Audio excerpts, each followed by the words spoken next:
Okay.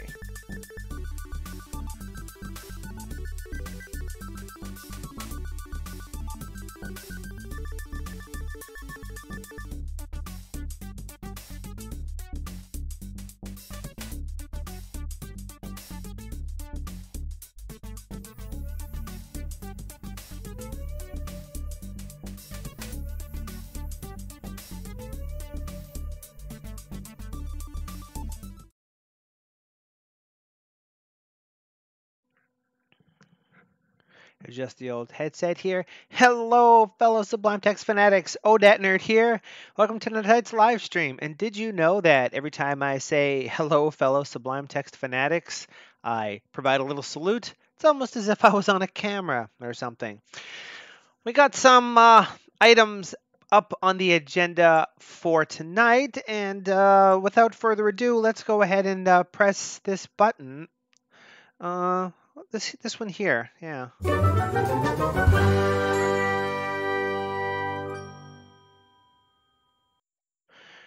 Stunning.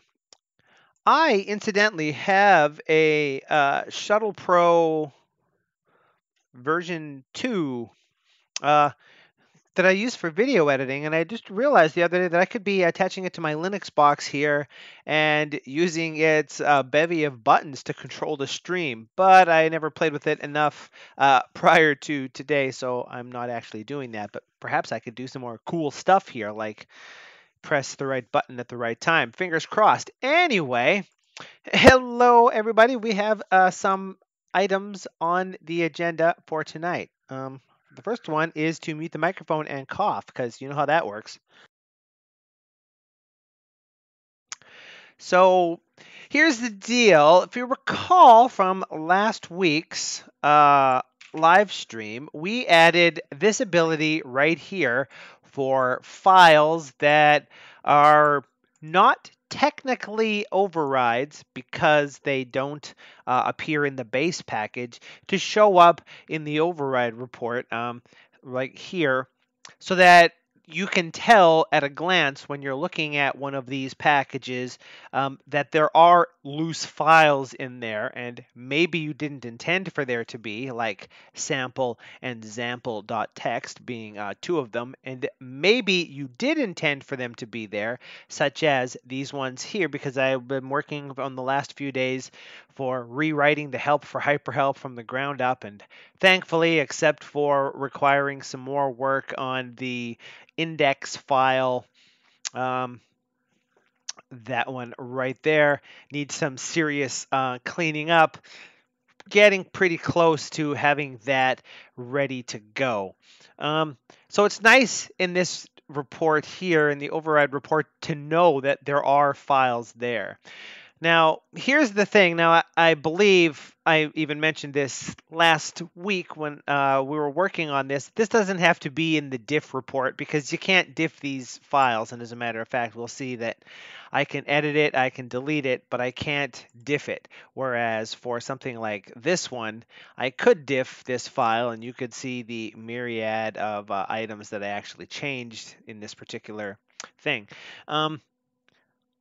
I think we actually do want this functionality in the bulk diff, even though we can't diff the files. Now, here's the logic on that. Now, I, of course, have been working on hyperhelp here, and if you've been following the streams, you know that hyperhelp is actually a dependency called hyperhelp core, and when it starts up for the first time, it bootstraps this hyperhelp package out of its own contents into the packages folder, or specifically into an installed package in the installed packages folder, a Sublime package rather, to provide its own help and commands, because commands don't work from inside dependencies without doing a lot of extra mumbo jumbo. So some code has to exist. And that means that in order to work on, for example, modifying the resources or modifying the help, because those files are actually stored inside the dependency, the easiest way to work on them is to create overrides for them and edit them and then merge those overrides back. And as a matter of fact, just before the stream started, that's what I did with these changes here. And Following that, I did a rebootstrap to bring everything up to date. I forced HyperHub to bootstrap itself, even though it technically didn't need to. And as a result, all of these overrides are showing up as being expired because the new package is newer than these files are, which is exactly what that functionality is supposed to be telling us. Now, all these other files are not. Now, one of the things you might do in this case, or just in your own package, if you're building one, or like if you're working on HTML and you're modifying, say, the plugin in there so that the auto completion changes, or something along those lines, you added other files in there.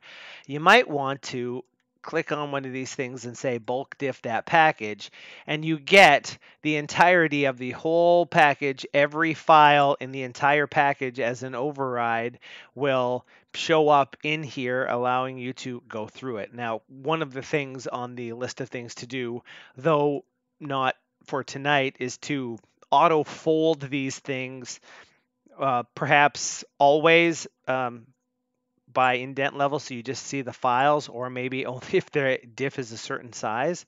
Now, what this is telling me is that all of these particular overrides are, in fact, no difference is found, so I can go ahead and delete these things. And there's no bulk delete currently. That's another feature that is planned.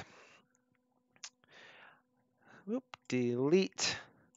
This isn't, it's not an expected use case that you would want to delete. Well, that one's already done. Multiple files. Usually you want to go one at a time or something. But I do have an idea of something to do where, as you work through this thing, you could right click here and say schedule for delete, and then you could say schedule for clean or for freshen, and this one schedule for freshen, this one ignore, etc., etc. And then when you get to the end, you hit a key. All those operations are applied all in one bulk blap, and it's just all done, and your package is ready to go. I'm going to refresh this just to make sure that I deleted all of those like I thought I did, and I did. Now, the point of all of this digression, besides cleaning that up because I didn't get a chance to finish it before the stream started, is this. If the idea is you're vetting the package contents to see what it is that's changed, you maybe actually want to know that there are files in here for the same reason that it's interesting to know that they're here. If you're examining the contents of the package for whatever reason, you might want to know that there are some loose files there that you didn't necessarily intend for there to be. Now, you still can't diff these because there's no underlying file to diff them against, but they could at least appear here in this list with that same thing there, and then just a message. So that is what we're going to do tonight. We're going to update the bulk diff syntax to allow those sorts of files here in the syntax. Excuse me. Then we're also going to make sure that it doesn't accidentally diff them. And then if we can finish that, going on to the ability to revert overrides. Now, I don't think we want to test this particular functionality on that one. That is a rather awful thing to be testing with. And if I refresh that, all of those go away. So that's nice. Now, up here, or even in Makefile, but I like this one. If we bulk diffed this one, we can see here there is definitely this file called example, and maybe I might even edit that and throw along. I don't have that functionality in this one, do I? I might save it and rename that file back to sample, let's say. So if I was to refresh that, that still doesn't appear there, and now it sort of looks nicer there. Just so that we can see this happening.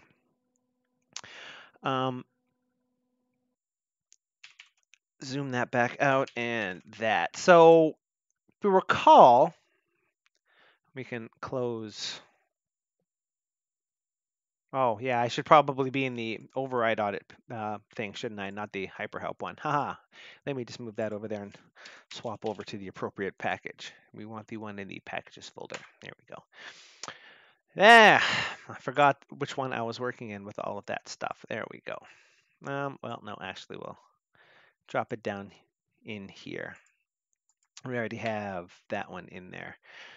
We're not going to worry about that one. Well, maybe we'll leave that just so we can look at it. Yeah.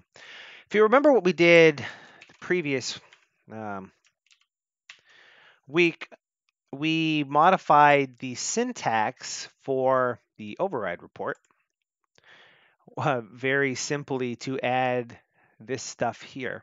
I'm going to go ahead and dump that over into that tab because what we also want is the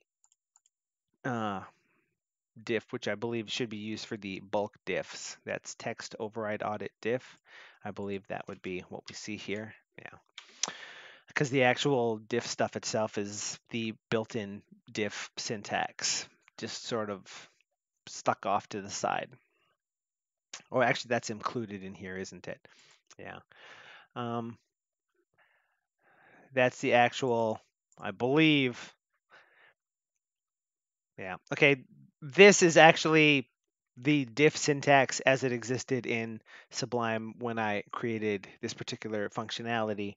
It's embedded here because it needs all the rules need to have an exact number of things added to them to take into account that this, the line wants to start with a plus. We need to know that it's got this level of indent here.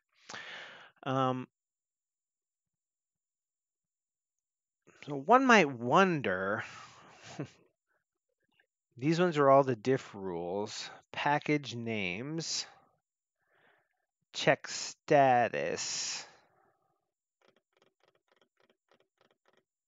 To be honest, I'm not 100% sure how this one works. So this one's package type. That's going to match those and push into package name, which is going to be way down in this one to figure out the name of a particular package. Now, this has to have special rules on it because package names that are wrapped in square brackets are disabled, and packages that are wrapped in angle brackets like that, the less than greater than signs, are dependencies. And then there's extra rules for if a package name might, have a marker on the end of it after the line that says that it's expired if it's a complete override.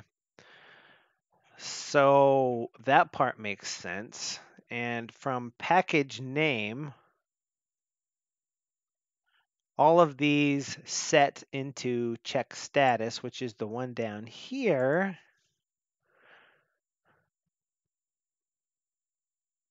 Which is doing what? Any word or white space, one or more.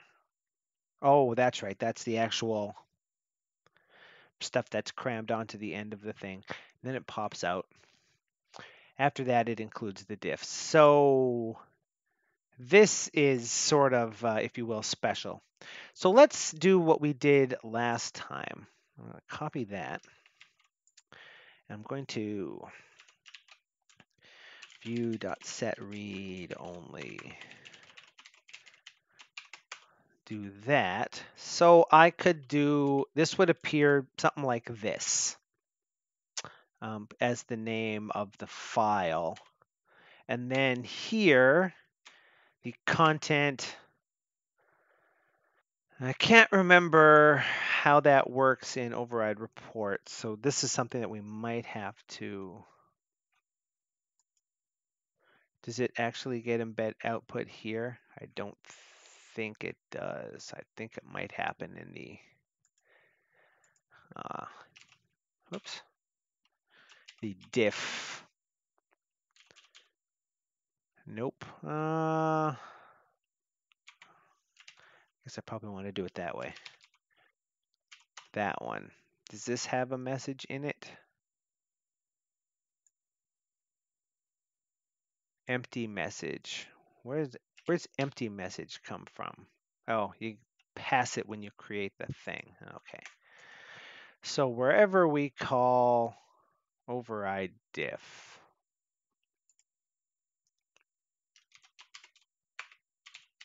oops, override Diff. Not there, huh?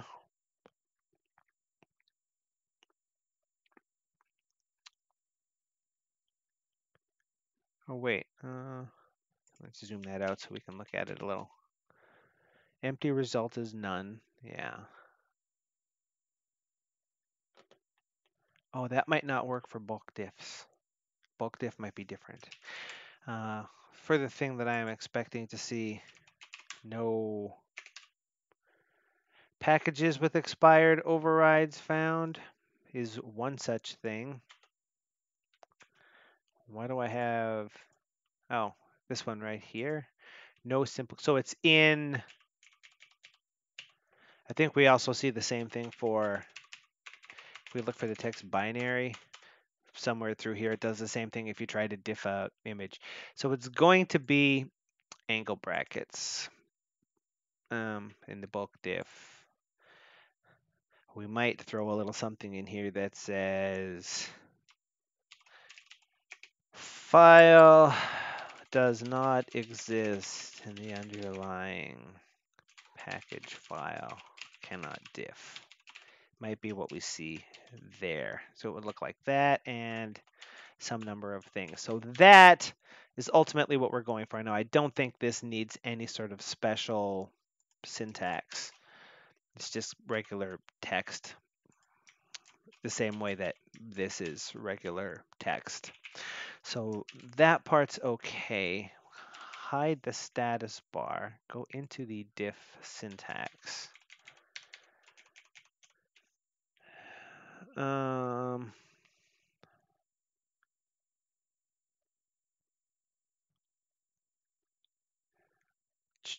Just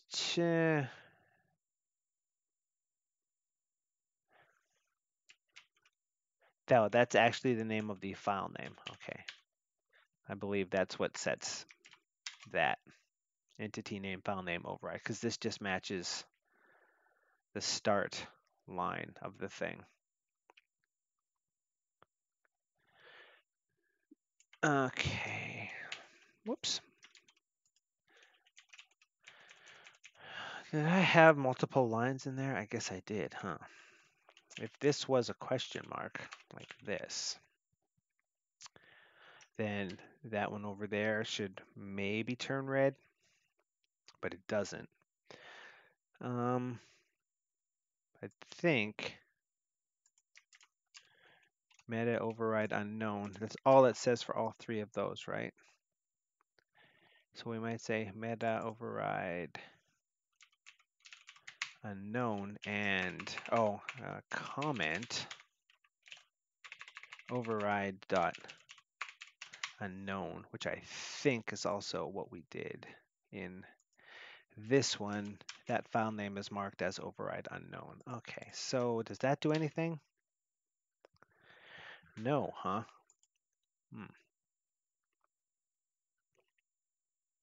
Oh, maybe if I wasn't a fool. There we go. So say if I commented that out, we see that. If I uncomment it, we see that. So now this is automatically showing us sort of what we expect to see here. That's meta override unknown. That's just something. If I did the symbol list, those files both appear the way they should. Now I think due to the magic of that, it's letting us diff it here. Might be, that's right. The command that generates this also has to be smart enough to add the list of things. I remember how we did that now. To refresh your memory as well, as it has been a long week for me, perhaps it was for you as well. Over here in the override report, as it's generating it, when it generates one of these lines, it stores the name of this file in a list keyed by the package that it's stored in, specifically because there's no way to communicate back up here for stuff, and it's easier to know when this is an override that is unknown, the thing that knows that it's unknown is the thing that added it to begin with. Otherwise, we have to do funky stuff like extract the name and the scope and see if the scope matches, and it's just easier the other way. There's probably some other reason for that as well. So I think that should be all of the syntaxes stuff that we need for that to work. Um, just for verification purposes, I'm also going to bulk diff this one because I want to see after it's done, there are 2 lines before the next one. So that's good. That means we actually did that right. That is how it should look, although there probably shouldn't be, excuse me, white space there. It should look something like that. I'm going to leave the syntax um, sort of just sitting open here for the time being in case we need to go over there. Oh, hang on a second. The sneeze monster is on the way. I almost didn't make that one. Good gravy. I'm a little afeared because I usually end up getting a cold right around spring when I stupidly start walking around ill prepared for, expecting the weather to be warmer than it is. And I already had a pretty bad cold at the end of last year. Hopefully this one won't be as bad, or this will be the year where that doesn't happen. I guess it has been a while since it's actually occurred to me. I was sort of surprised I got that cold to begin with. Okay. I think we may also want to leave this open so we can refer to the code in it as well. So I guess the next thing we want would be, and if I just look here, not in the resources, because that's unlikely to be interesting, the diff report would be the one. Diff override is diff single, diff report is the full-on one. So we can go ahead and, whoops, close that. Now again, if we were to examine what all is going on here, when you call the diff report, it creates the thread that requires it to, excuse me, gather the appropriate stuff, and then it calls the bulk diff report thread, which is this one, which does that initial setup work we looked at before. Then when it calls process, it gets the appropriate information, sees if it actually can diff, and then diffs the packages that it's supposed to diff. It needs to get some settings to know how many context lines and what files to be considered as binary. Now, what are we getting here? We're getting a package list, single package, force reuse. I think package is not items is the names, package list is them, package is not none for single package, force reuse. I don't think that part necessarily matters for us. If length of names is one SQL passage, yeah, that just controls what we see in that report, more or less, as a title based on what you told it to do. That also changes, I think, the setting, the report type there, which is a setting that's applied so that the different context commands know um, what report they're in. Just verifying that YouTube is in fact telling me that I'm live in case I didn't know. So that's nice because I might not have otherwise figured that out.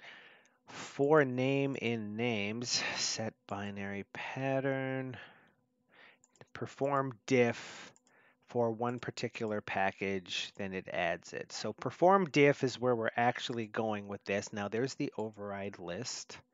We want simple overrides. We also want the expired overrides.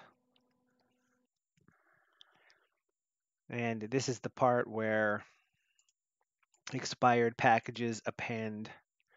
That's something we get there. That's something that we also saw in the other one. So we'll take care of these things sort of a one as we go. Here is where we see it calling. That's why it wasn't in the other thing. We call override diff. we want to override this file with this many context lines. If it's empty, give us this string. If it's binary, give us this. And what level of indent do we want? 8, to make sure that it looks appropriate in that little buffer there. And we also throw some indent on if there's an error getting the thing.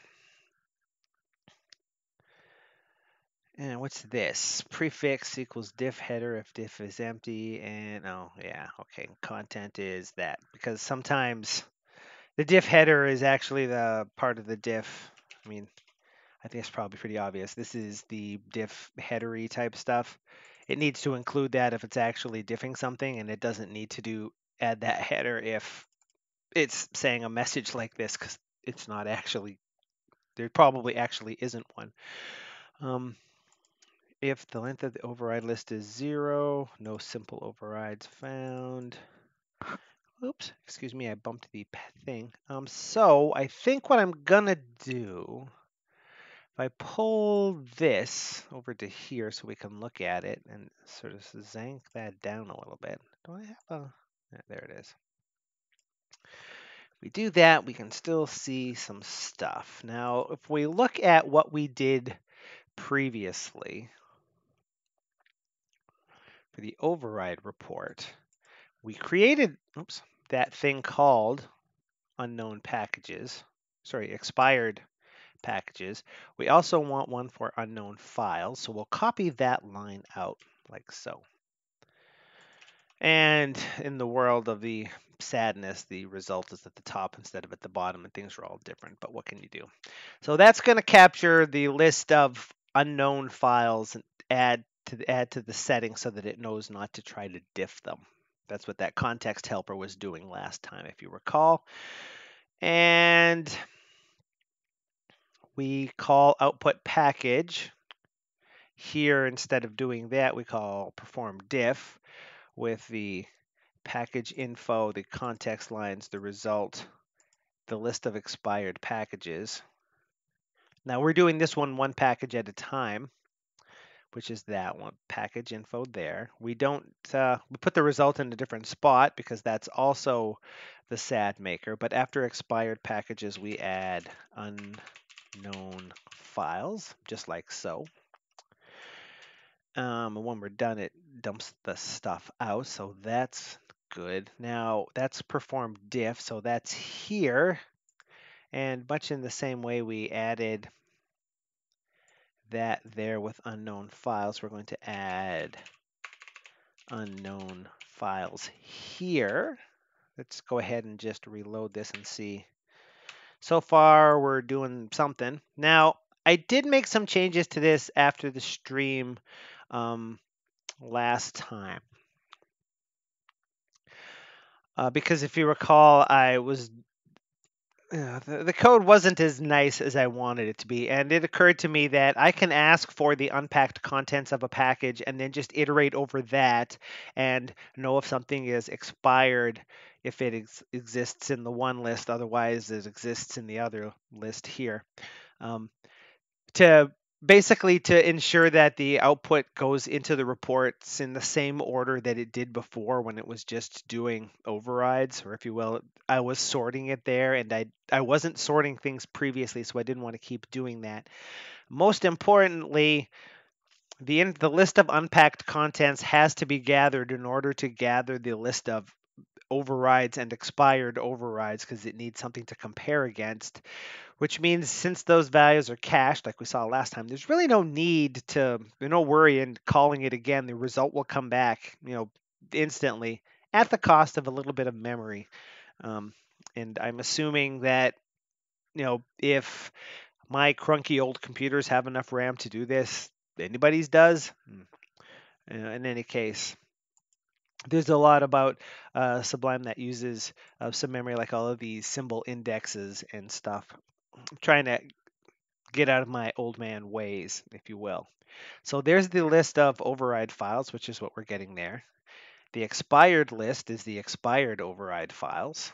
So there's, let's see, the list of overrides is what is called normal overrides up here. That's just the override list.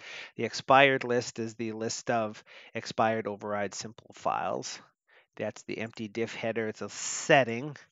Now, what we're actually also going to want here is something called package files, which I imagine doesn't exist. And that's going to be package info dot unpacked content. And we also want unknown overrides, which is package info dot unknown override files. Well, and I guess that looked like that before, but I don't like it that way, so I'm going to do that. That does reload. Now I am going to pop this console out and, whoops, make it, is that the always on top toggle? I can't remember. Nope. Pin to every desktop, I guess. But that one. There we go. I'm going to bring it over here just so that I can be seeing the console a little easier when I'm doing stuff. I'll try to not fall into the trap of forgetting to mention that I'm looking at it when I'm finding problems. So that so far seems okay. And what I'm going to do is, do I want to do, I don't want to refresh it per se. Maybe I will say bulk diff, single package, and say C++, just so we get a new report. Still seems to work. Good. So we didn't break anything too hardcore. If there's a list of expireds, then do that. Now I think we also had something similar here. If unknown overrides, do that. Yeah. So if unknown overrides, then unknown files dot append. Oops, sorry, that one's a list. Package info dot name equals a list of unknown overrides. Now, if you recall, the thing is a set, and you can't set a set into a setting. You can only set a list into a setting. And I always fall into the trap of forgetting that sometimes sets seem to output themselves on the console as lists when they're not really lists.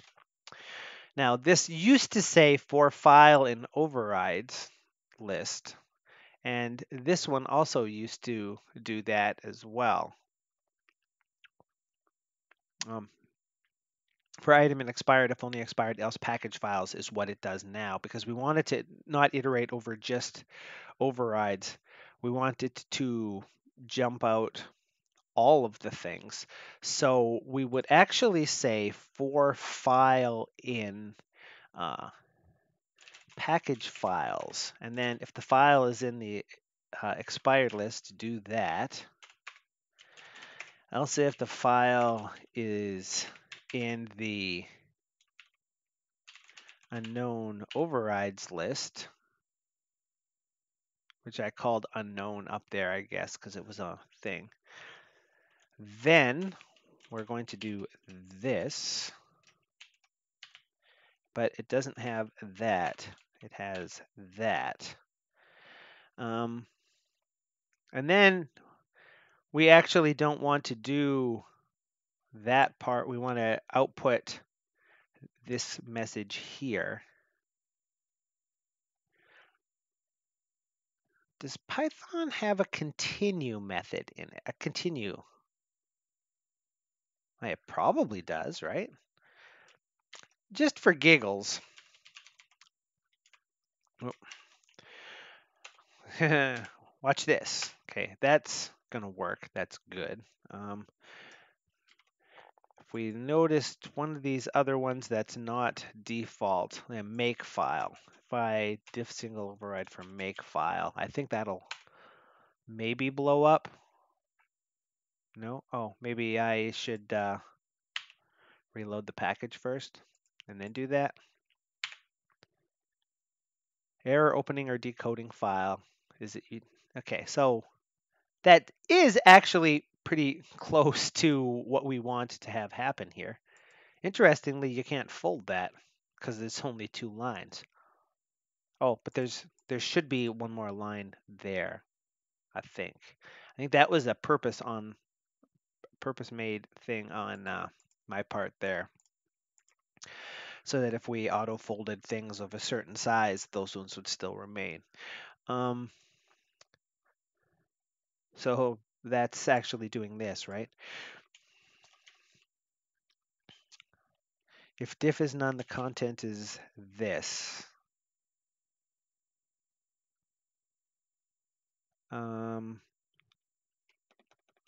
What's the easiest way to pull this off? I'm just thinking of how quote unquote nice the code would look at the end.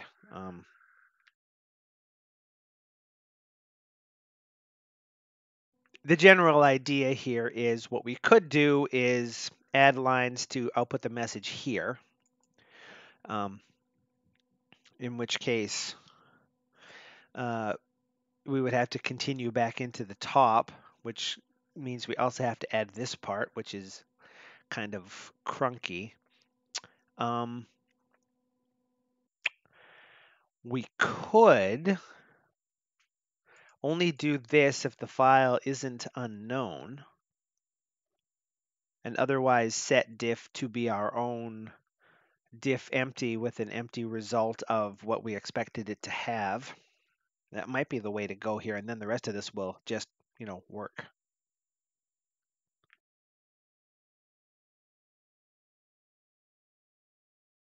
I'm trying to remember what empty diff header is all about. Oh, it's a setting. Let's see. Oh, that's not going to work.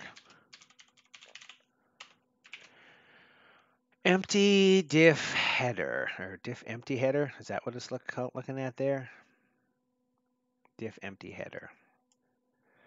Normally, when a diff is performed and 2 files compare is equal, the diff result contains only text to tell you this. This option controls whether, in this situation, a diff header should be applied to the results of the diff, even when the diff is empty. So that's not something we can do here. The magic of that, I don't know if there's a way to actually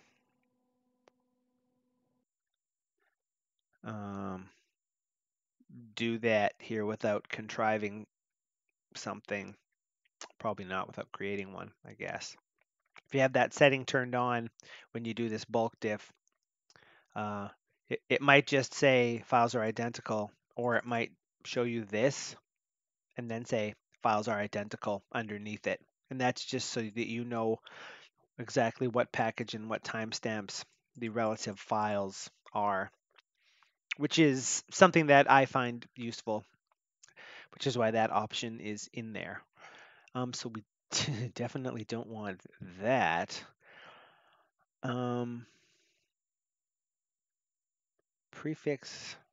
So we could just add it as a diff result, I guess. We could. Well, again, when we say make it work, then make it good. If file in unknown overrides, else do that. And now that is slightly too long, but we can only do so much. And we would have to look over at this override diff result. Is that listed in here? No, of course not. Import package list and, oh, maybe is that actually where this is stashed? Yes. Override diff result. So we can create our own here. And does that still load? Seems to. Now, if we jump up there. Oh, sometimes Sublime, you make me very unhappy. There we go. What does it take as arguments? We can say none, none, because we don't care. If packed is not none and none, otherwise the header is empty, which is sort of what we intended. We're not saying it's binary. We're saying that the result has to be empty. Well, let's try it and see what we end up with, right? Worst case scenario, we cry into our towel and think of a better way to pull it off. So we might actually say in that case, diff is equal to, I've already forgotten the name of the damn thing, diff override diff result. And let's see, the packed is none, the unpacked is none, the result is this, let's say.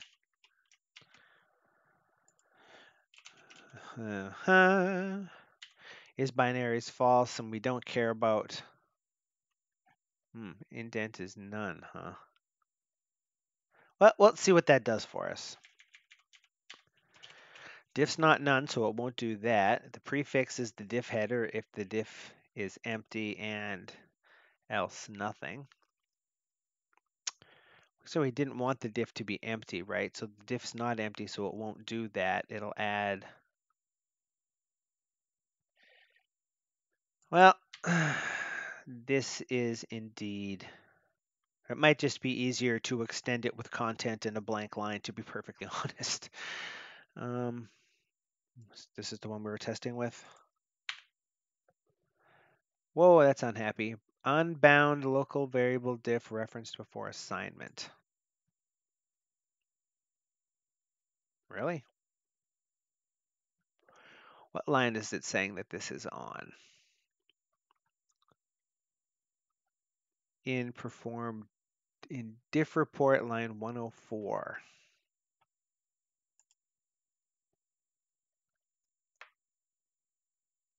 Did I reload this? No.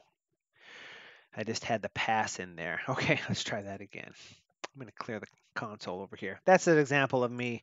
I was showing there. It wasn't an interesting thing. Okay, so that I think actually is kind of what we want. It just needs that indent of, whoops, some amount.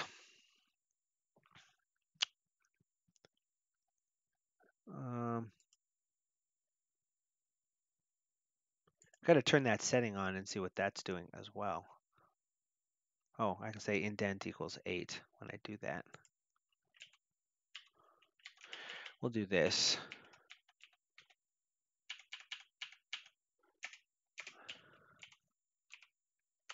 Is that what indent means up here? Indent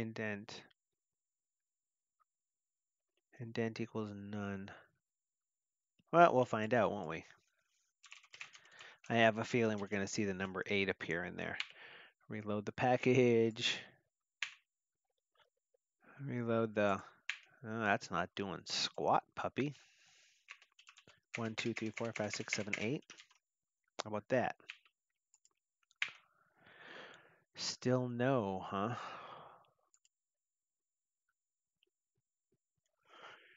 Result equals that if result is none. Result is the result. Is empty is result is none. If empty message isn't none.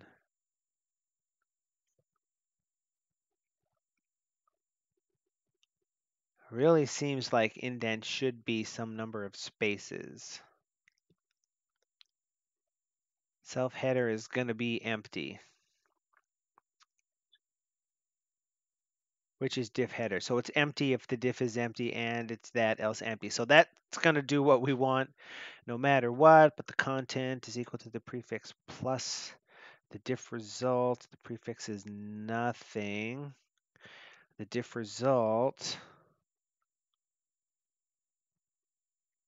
I think that's why this is adding the indent to it. So I think we probably want 1, 2, 3, 4, 5, 6, 7, 8, like so.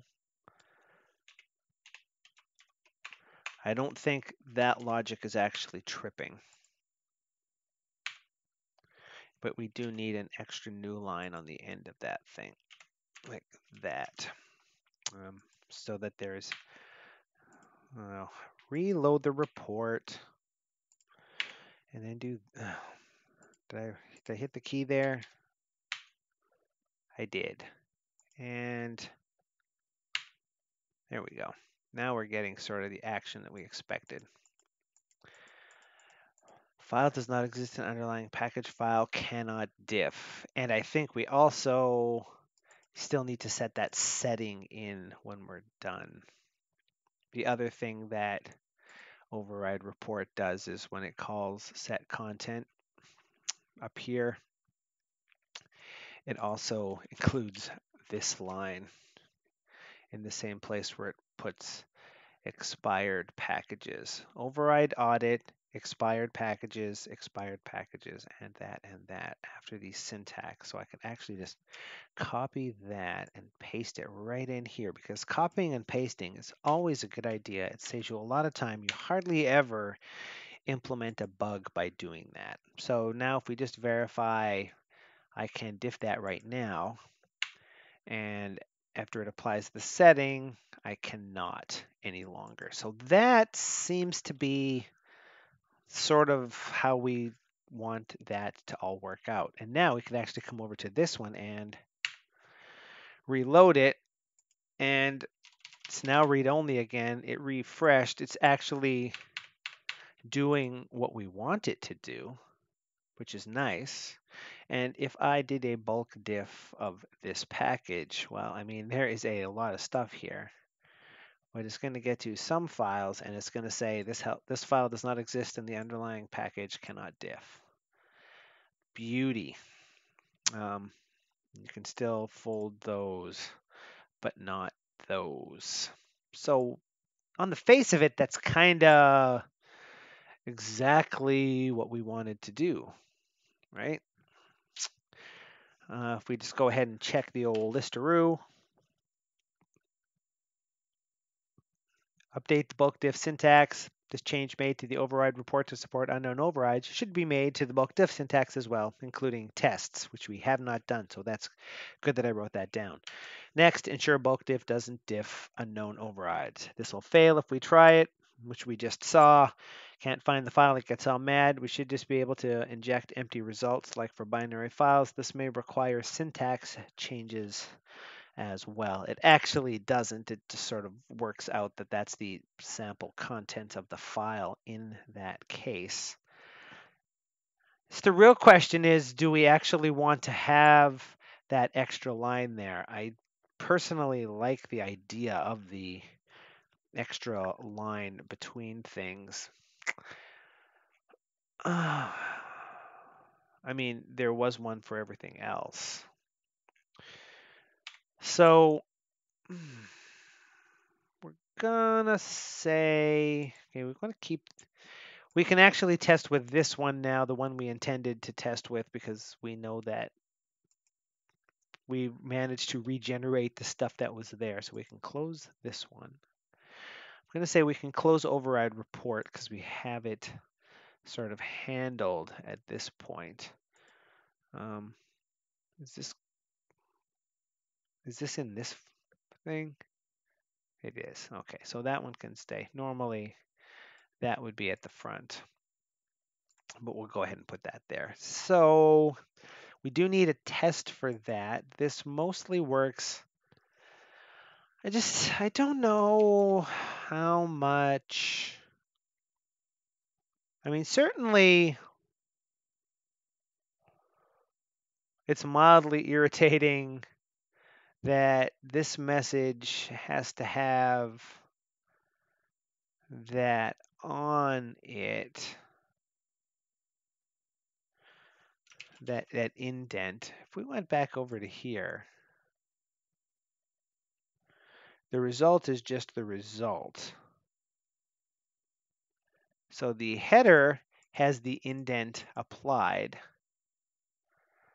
The result doesn't.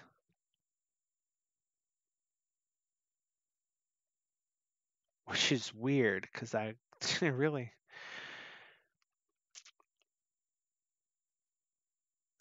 it adds it for the empty message. It doesn't add it for the actual result.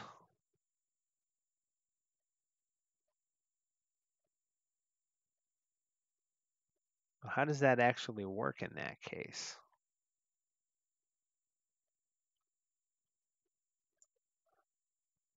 Oh, did I actually? Perhaps when you call the thing that actually calls this is what does that, huh? Maybe the indent is an empty string if it's none. Otherwise, it's so you actually do want to pass a number in there. The other one gets a string. If it's binary, indicate a binary result. Otherwise, indent plus line for line in diff. So yeah, we do in fact have to inject our own indent into this thing. I think I like that better this way. Whoops, I guess I probably want that.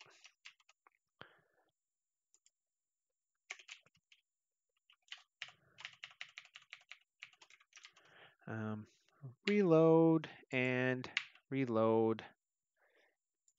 I'm gonna say, at least for now, maybe not that, because it does tighten it up a little bit. We'll see, because clearly error messages weren't doing it before, so this provides a consistency of whenever there was one line there, it's doing the thing it was doing before.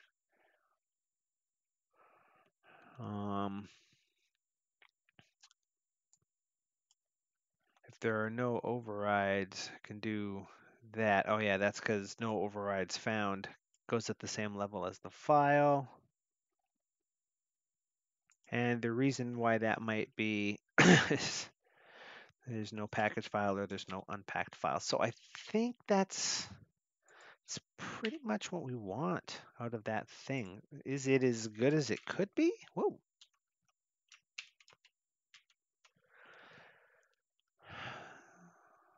I mean, it's fairly clean. We're creating our own diff result. I think I like that as a solution better than what else we might come up with here. I mean, we could refactor this stuff out so that there's some method that returns, well, it would still have to return a diff result, wouldn't it? So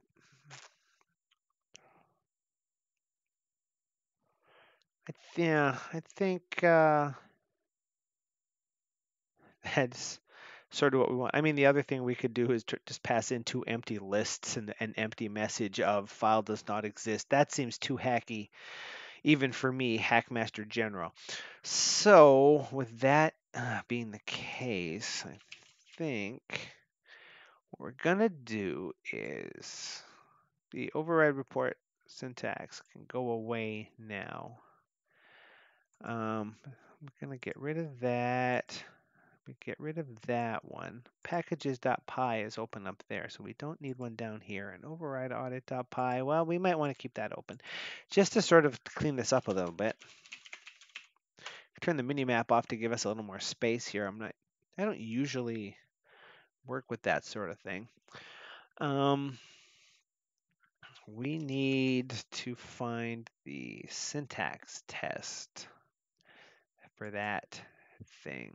And if it was syntax test diff, okay, override report, package report diff, I would imagine it's this.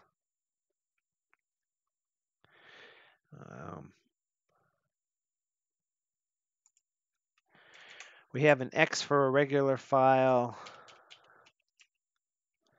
Now these ones are unlike the other ones. They can just have blank lines because it's the indent level that treats them as special. And we can turn those into question marks. We see that part working. Now, of course, we know these are going to fail, right?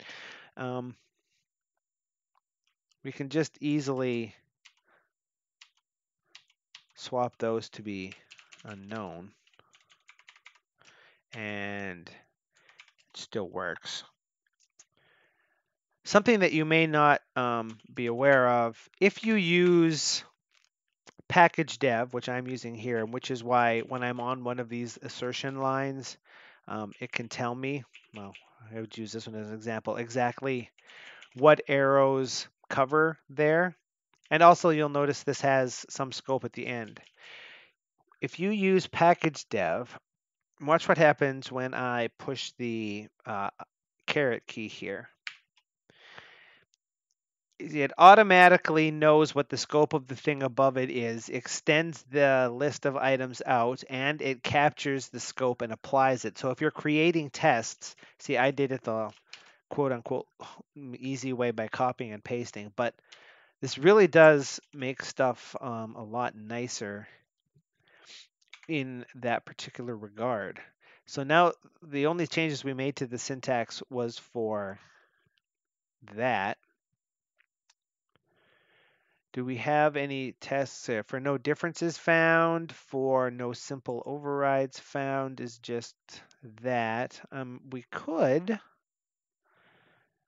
also, if we wanted, test that, but that falls under the same categorization as this. If this one fails, it's because the same syntax rule that would have matched it matches that.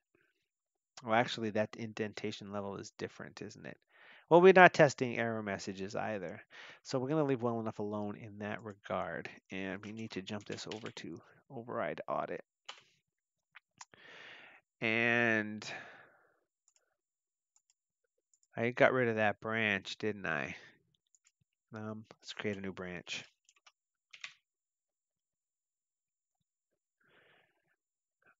Oh, now, yeah.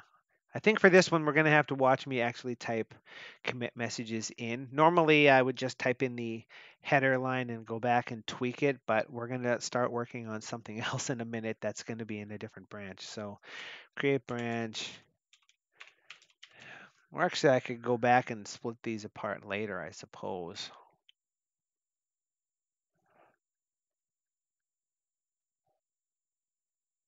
But extended unknown overrides. No. Extended diff, we'll call it. And we're going to stage in some files here. The syntax, we'll note, has just one extra rule for question marks. Stage that. The syntax test has one. And here we can say extend the diff report syntax for unknown overrides. That's too long.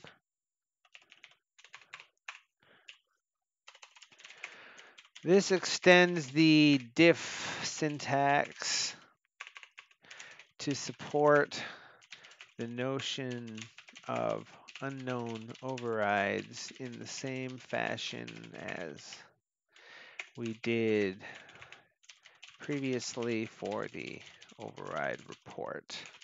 This also includes a syntax test to ensure that we're mapping things correctly. And we can wrap that now and commit those two files. And the last one, I gotta say, I'm happy with this. I don't know that I would necessarily change it over much like I did last time, because this time I'm doing it from the benefit of how I did it last time. So I can stage that and say, extend the bulk diff report for unknown overrides. This extends the calculation of diffs in the bulk diff report so that it will show unknown overrides in the report, but report that it can't diff them because there is no base file. This enhances the bulk diff report in a manner, similar to what was done for the override report and makes it easier to vet package changes when those changes include untracked files. Include files that don't exist in the base package, such as when extending a package. Okay. And we'll jump back to here and merge that in. And we can go ahead and delete that. And now we want to create a new branch.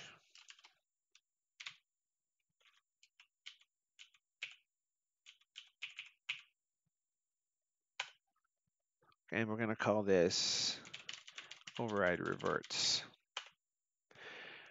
Okay, and just to keep things happy, because I did fiddle with the thing there, I'm going to quit and restart, which does mess up my console over on this one. I need to make it always on top again. But otherwise, that seems to be okay. Now we can close that, close the diff report, close that, and we don't need that anymore per se. Now, the idea of this particular item is this. There should be a new context menu command available only on non-unknown overrides, which would revert an override by replacing its content with the base file, but leave the file alone. Now, this is different than the option to, we might actually need, oh, hang on a second, my ear's a little itchy here.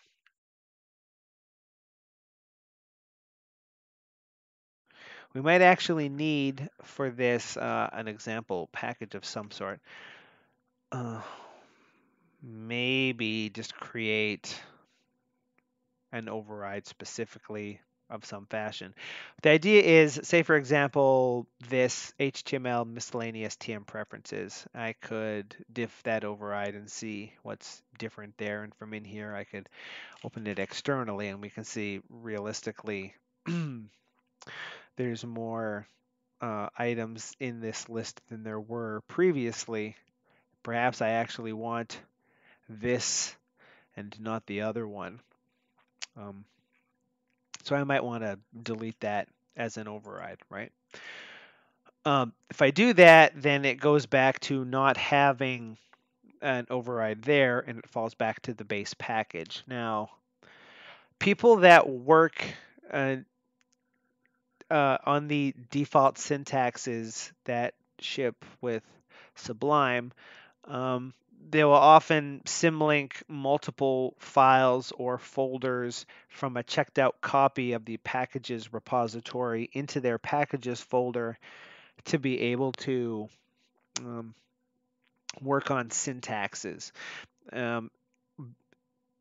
Or as they're editing them, they're editing them in that Git repository. And sometimes, just for temporary's sake, because you can get your changes back, it's easier to, let's say, for the sake of argument, this had a syntax in it like the makefile syntax, and I was working on the makefile syntax. I would clone the repository, the package repository for this from Sublime HQ to get that package and symlink it into my folder and then start fiddling around with syntaxes and make various changes and commit them and so on. So I'm working on that syntax. I'm committing my changes as I go because I'm a smart developer and I don't want my changes to be lost. And then someone says, hey, I noticed a bug in this or something, and you need to temporarily flip your syntax back to the way that it was in the underlying package that ships with Sublime so that you can work on it or vet the error from the basis of what if I hadn't done any work on this. Now, doing that with Git is possible, but since there's always changes happening to the syntaxes that ship with Sublime, even when there's not a release. It's trickier to try to roll that back and find the exact point in time that corresponds with the release that you're currently using so that you can revert that file back to that and then later on come back to the one you want. So the feature we're adding here, and this would be useful for other things as well, of course, is the ability to right click on this and pick Revert Override and have it take the contents out of the Sublime package file, which it would have to do by accessing the zip file directly. It can't do it by using loading the resource because it'll just end up loading the override, and write that over top of that file. And then when you do that, it is in fact reverted, because if there's anything that knows what version of the file is shipped with your copy of Sublime, it's that package that ships with Sublime. And you can always go back to your Git repository and get your changes back.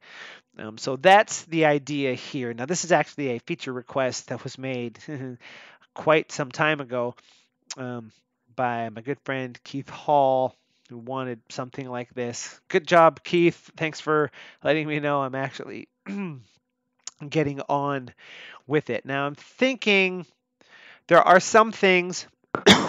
Excuse me, I think I just bumped the mic. Got a little frog in my throat here. There are some things we need to take into consideration here. One is that that's a destructive change. So much the same way as we saw at the beginning when I pick delete and it asks me to confirm it, we probably want to have this confirm as well. But at the same time, we also probably want to be able to turn that off, because there is an override audit setting for confirm on delete that you can turn off if you want to throw caution to the winds and delete stuff with a wild abandon without constantly being harassed. So let's say we need to add a new setting that supports that as well, which will default to being turned on because we try to keep people safe from themselves. Or at least we sleep better at night knowing that if someone clobbered work, they did it themselves because they turned off the setting that would have given them an out. So say we need that. We need a way to grab the content of the file out of a package, which technically we already have because we're doing it for diffs, but we're doing it in a way we don't like. We need the actual command that'll do something, but only in certain situations. There's a lot of moving parts here. And this will be interesting because this will be the first, I think, new command added, and see if I can remember exactly how this all shakes out. The easiest thing to do would be to go to the settings for override audit, Sublime settings, zoom that out.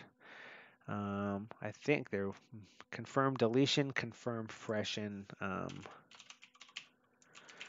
confirm revert. Should the user be asked to confirm before override audit reverts changes to an override? So that's the setting. Now, I believe what we need to do is go to OA setting because there is defaults up here. Confirm deletion, confirm freshen, and what do we call that? Confirm revert. So that also has a default there. And we can reload to make sure that's still working. So that part is done. We now have a setting we could use to do that part. And I'm sure I'll have to come back and take a look at that in a minute to remember how that all works. Next, we're going to need a command, and specifically we're going to need a command that knows to avoid doing anything with unknown overrides. And currently the only thing that knows how to do that is the one for Diff Override. So that would be this one. So just for our own purposes here, if I could save as this into source commands, we might call this revert override.py. It's not going to automatically load or anything. Override audit revert override command, which is still a text command. We would say this: revert the changes to a given override. We don't need to save the thing before it happens.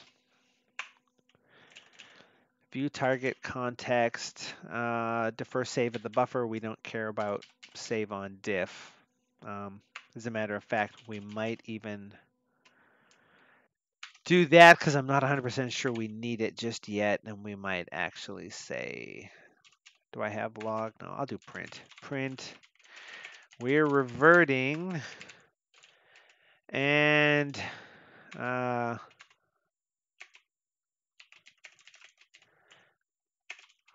ctx dot override and ctx dot package. And none of the rest of this, well, let's see. Loaded is something that is being called there. We're going to comment out that. We're going to say override audit. Instead of diff, we're going to say revert this override.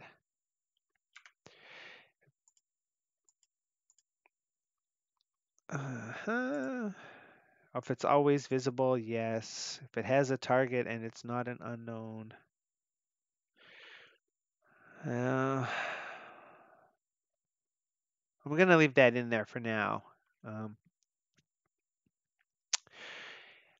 So we get the view, we get the context, and we say if the context has a target and it's not an unknown override, then return not is diff, if has diff, else true.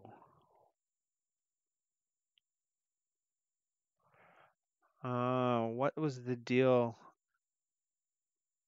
Oh, I think that would, yeah. We're just going to say return true here, but I'll comment out that line. And if how's the command enabled, we do the same thing here. Comment that out and say return true. So theoretically, that's going to make the command, but we also need to go here and add a new thing called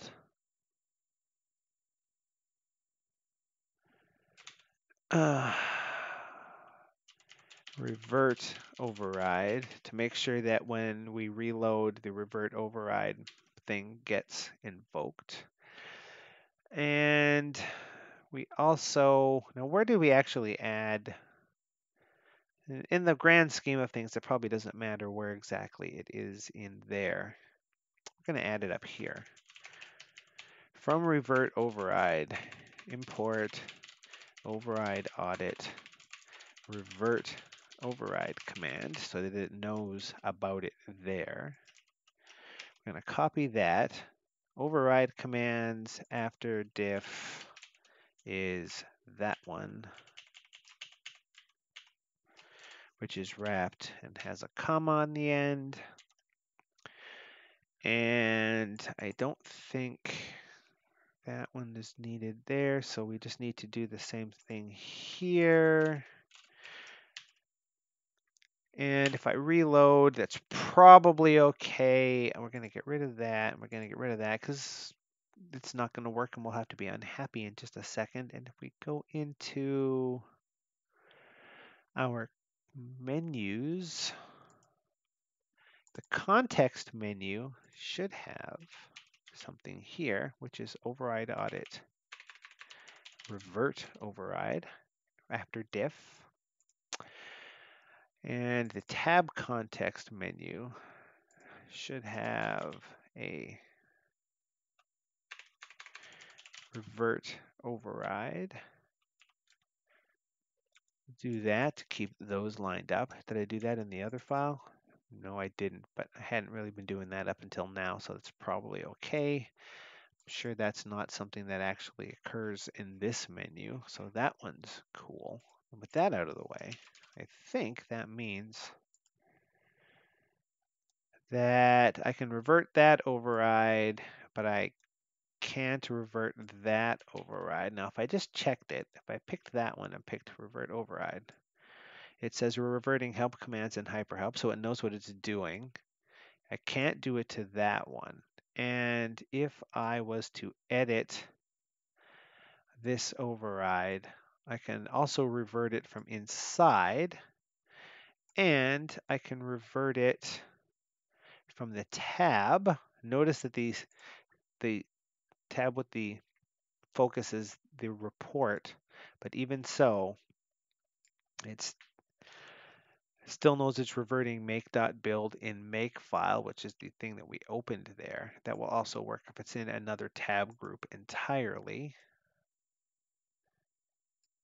And just to verify also, if we were to open sample.txt, say if I edit that one, this one has no override commands in it at all in there, and it also doesn't have them here. So we've successfully crammed the command in there. We just sort of need to make it do something now. To be honest, that's kind of the scary part of this whole operation.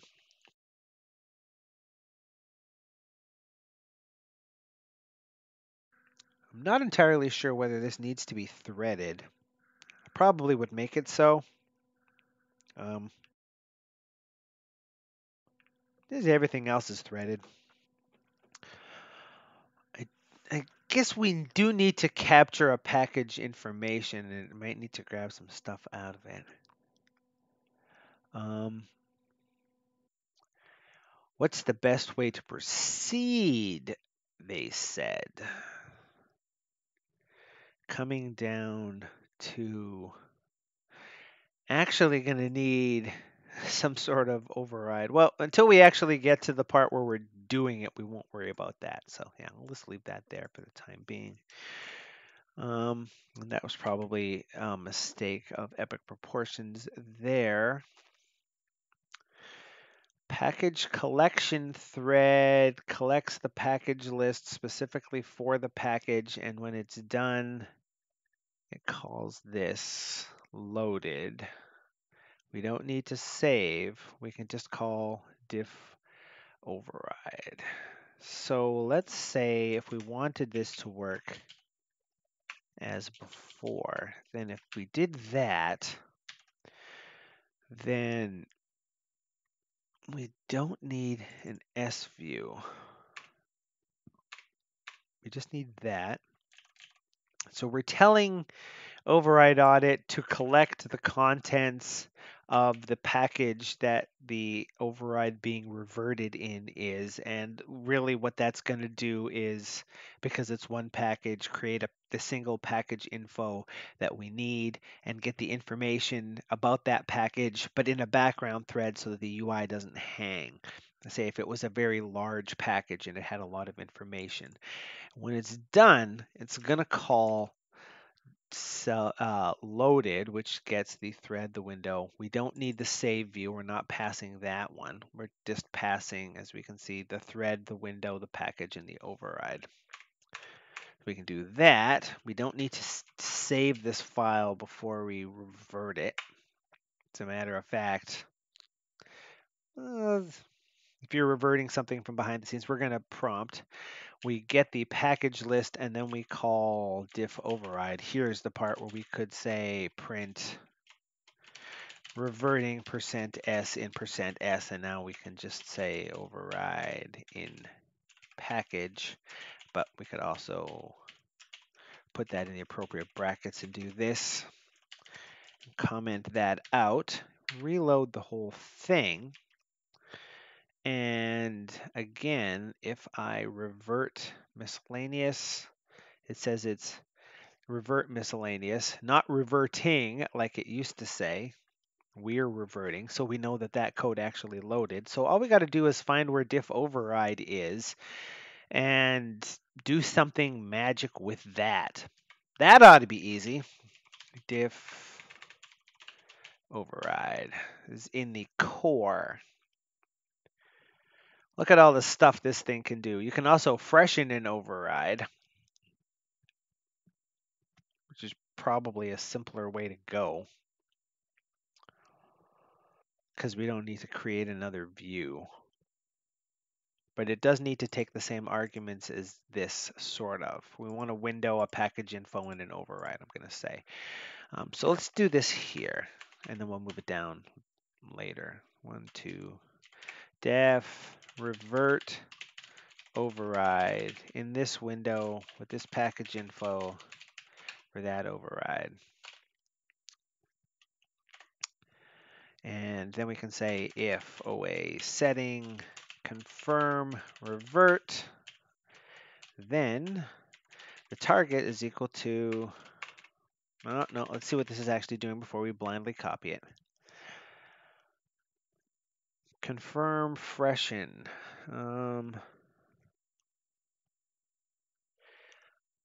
Overrides in the package.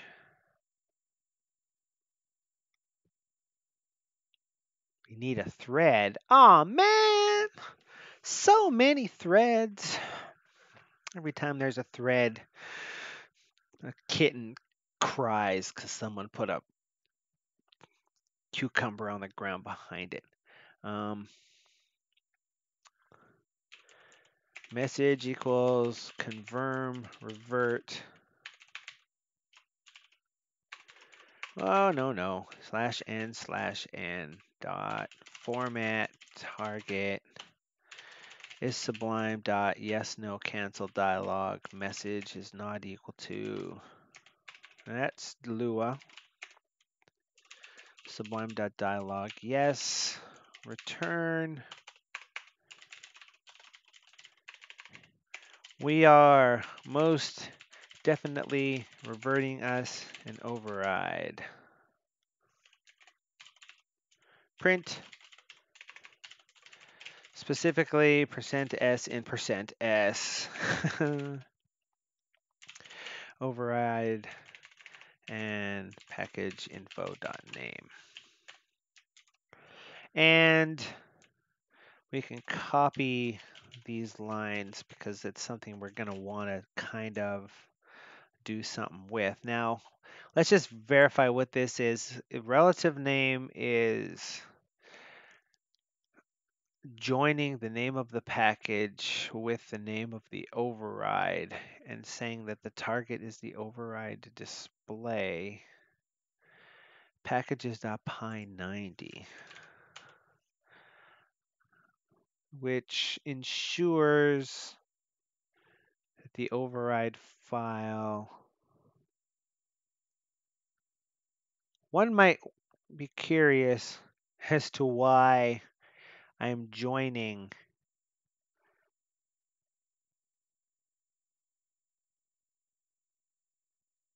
that particular operation together if it's going to do that. Oh, because it's fixing it.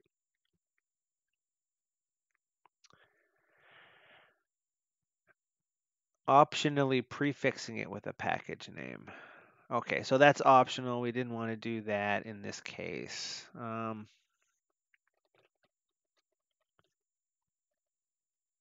Yeah, so I guess if override's not done, okay, because that would show the stuff. So we might say target is equal to, well, I'll just copy both of these things. What the hell? Go with what works, right? You can always tweak it in a minute.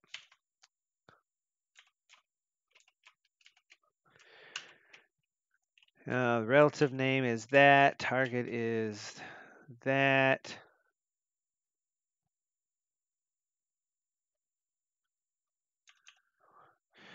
Target equals, oh, I see. It says expired overrides in package, but if there is a specific override provided, then it gives you that one instead, which is why that's doing that here.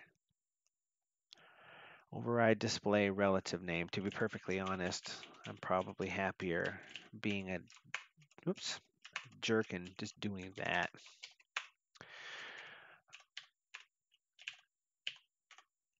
And And we can do that. Revert override. We'll copy this over to here. We don't need to say we're reverting it here.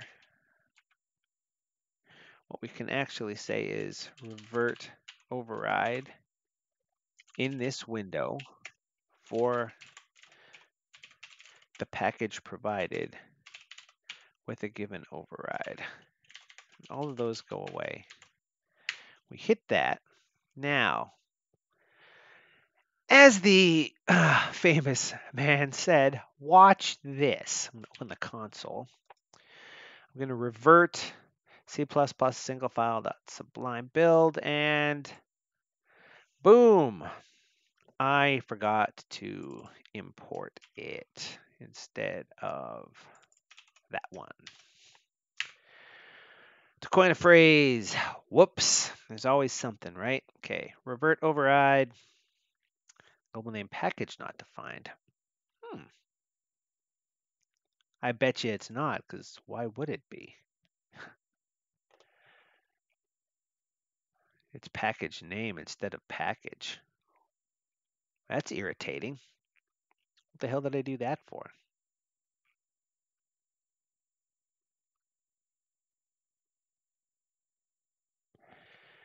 Package info. Oh, I gave it the wrong name. Yeah, that should actually be package. It's working like the diff, but this one can take more than one thing, I believe is the magic there. Unable to load. Okay, try that again. Revert that. Now what? Package info has no attribute ends with. Oh, did I actually not pass it correctly? No, it is getting a package info. Oh, man. Yeah, that's right. I just didn't do it correctly here, that's all. Would this be a lesson? That don't pay attention to their own code. Good gravy. To be perfectly honest, I expected to see more stuff there. Well, there's not an error, so there's that.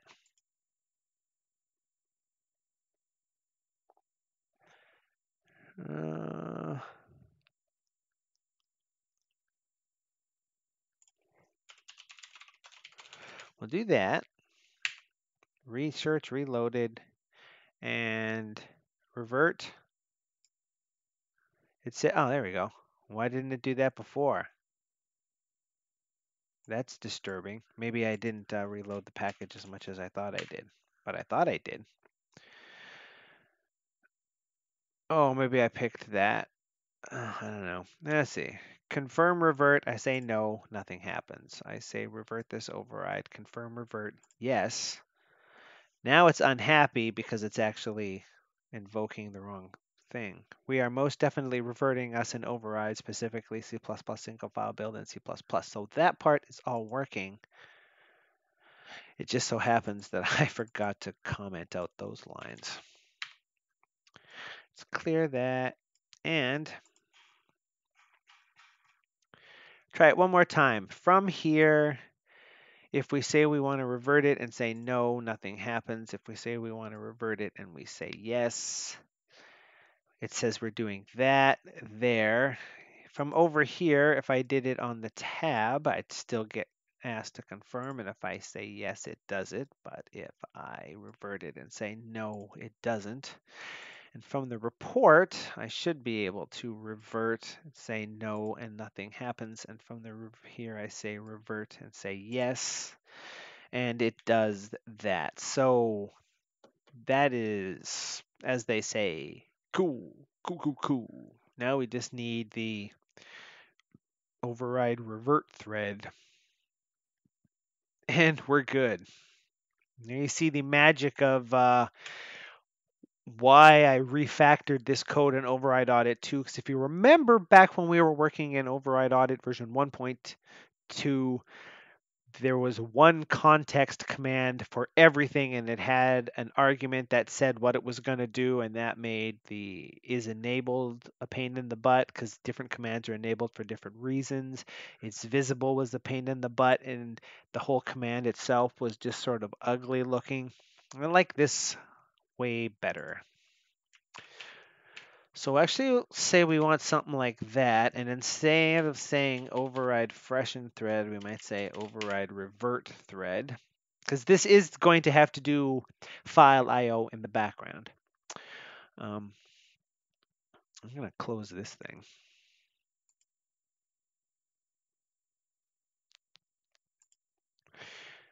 That's sort of a weird thing. Okay, so we want to revert, let's say the thread is reverting file. Now this is something that appears in the status line as this thing is going with the spinner. We never really see that here because I have hardly any packages installed. So these threads, hardly anything ever happens there. Okay, so we're getting we're getting a package, but that's not what we want. This one's getting the name of a package. I say we actually want to pass this the package info that we gathered because we're going to do something with it over in this thing. Okay, now what we need to do is find the override freshen thread and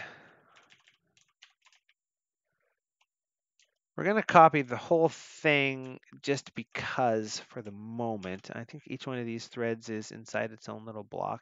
Yeah, okay, so we'll copy the whole thing from there to there, let's say, and do that.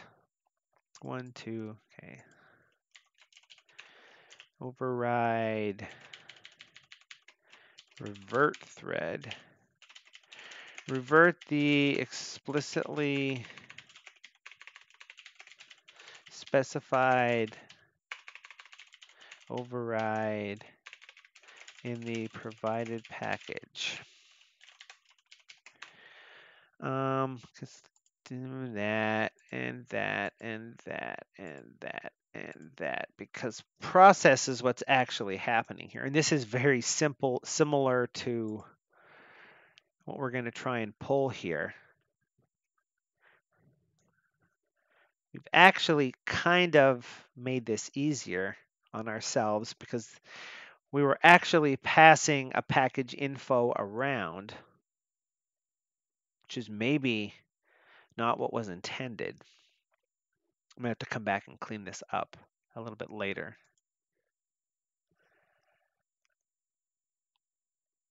Well, I mean, that's what that other one was doing. So we're going to, there can be another cleanup operation to make these all more samey. The original BSR was just making it work.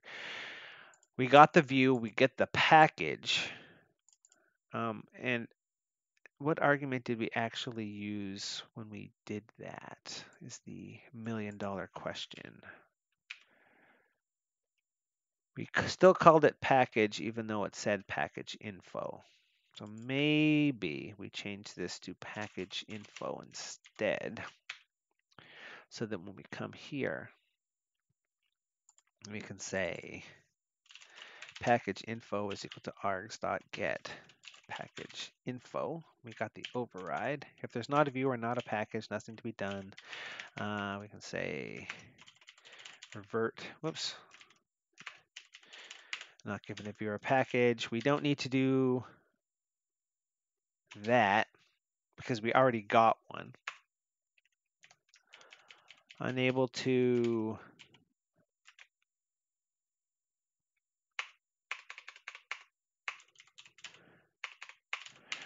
revert no such package because the package file doesn't exist. And if the package info package, if there's not a package info package file, then we're unable to revert. There's no overrides. Now, here's the part where we actually do the thing. Error while reverting, like so. That seems to compile. Now, with zip file, package info, package file as z file, get, do single on the thing, do package on the thing. Because you can revert a single file or you can revert a package, and it needs to be smart enough to know, which is why when you revert the package, it does that. And when you revert the single, so when you do the single, it does that, which calls touch override up there. Clean package. Excuse me, I'm manipulating my headset here.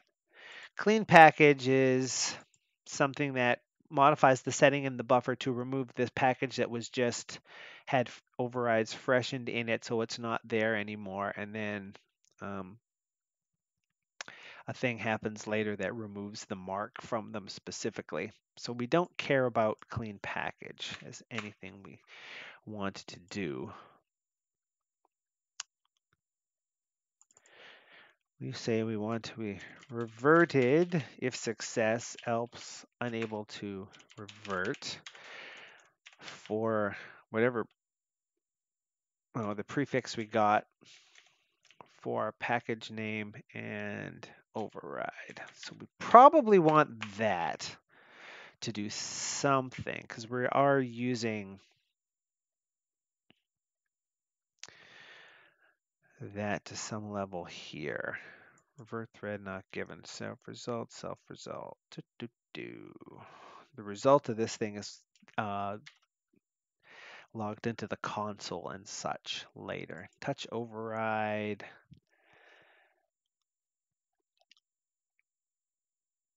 Oh, this is the part that modifies the mark on an override when it successfully freshens it, which is what takes that little X off of the front of it when you do it. And again, yeah, that could be smarter, but it is not. Where is underscore message used in this operation? Package info name override result. So we definitely want to do that for single, I would imagine. So let's get rid of this.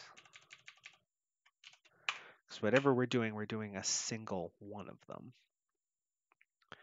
So that means we modify that. Single is going to return the actual formatted message.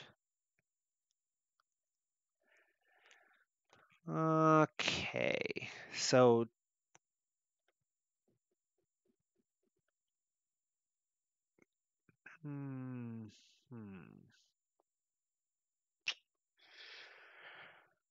oh my goodness.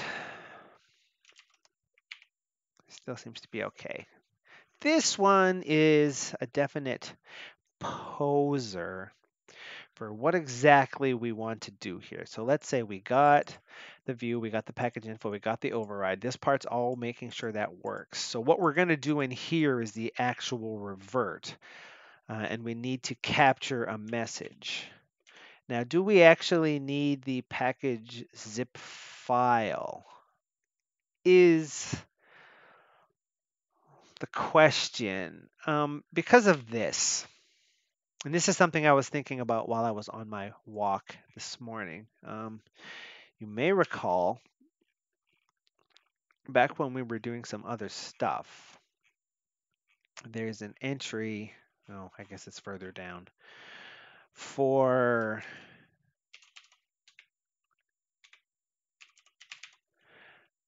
packed override contents, which calls get packed package file contents for the override file, like so, which is up here and uses the zip file to find the entry to get the thing, but it calls read lines instead of read, which is unfortunate for us.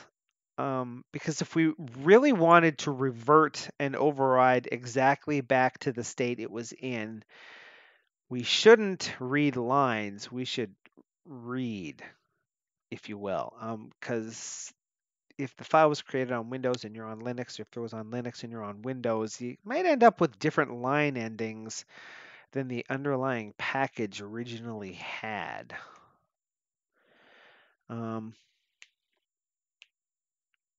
So I was thinking that something has to happen here to actually gather the content of the file based on a zip file and a zip entry. Or sorry, encoded file, I should say. Because this could do it one way and the other way could do it another way, but we'd still need to do that. Basically, I'm sort of spitballing the idea of there being some sort of underscore raw get package file contents, packed package file content with the same argument as this, but with an argument that says whether you want it to be returned as a string or as a bunch of lines. Here it's reading it line by line because, excuse me, the main impetus for having this method here in the first place is for doing the internal diff, and the internal diff uses the Python diff library, and the Python diff library needs a list of lines, which is why it's doing that this way to begin with.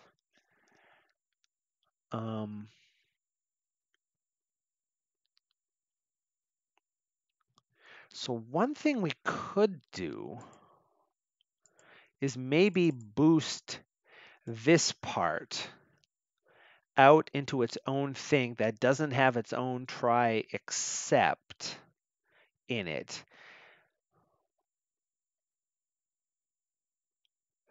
And if we did that, then this could call that with an argument and it'll automatically capture, but we do have that with. Do we need the zip file after that point? I don't think we do.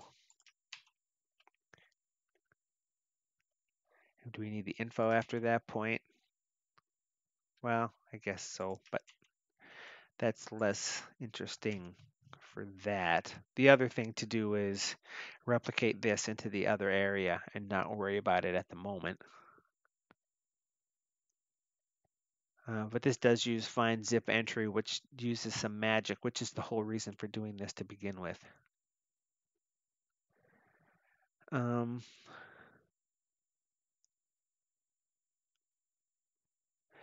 Content is just that. So here's another thing that we could do. As list equals true, say. If as list, do that, else. Well, I mean,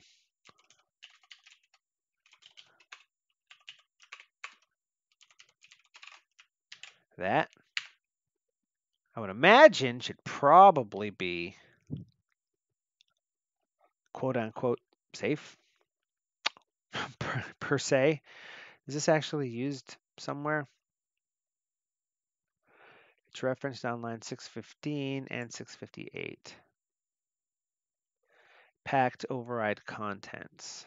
615 and 658. That one's the one that's diff. So I think, if I had to guess, we maybe want to copy that as an argument. Now we're going to have to test and see if that actually works, of course. And then we again do that thing where we say at line 615, we do this. And we specifically need an argument here, like so, where as list defaults to true, and we call this with as list. So this does whatever it does with the argument, and the other one was at line 658, where we can say true as, whoa, crap. I hate when that happens.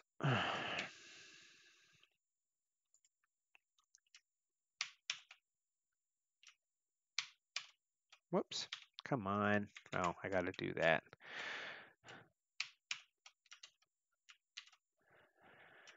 Every now and then. Okay. So in the world of the purely theoretical, what we've done here, besides get the console all funked up, is the following. We'll go way up to the top and say, what did we do? We said get packed package file contents takes an argument of as list, which defaults to true. And if as list is true, it calls read lines. Otherwise, it calls read. And then it returns the contents and the stuff back and stuff. Then we said packed override contents takes an argument of asLift, which defaults to true, which is what it was doing before. It passes that to there and then returns the value like it always did. And we also modified that one to specifically say asList is true. So packed override contents, this one is kind of what we want over here. We're going to do this in a try. Let's say we print package info.packed override contents for override as list equals false. Instead of that, let's say.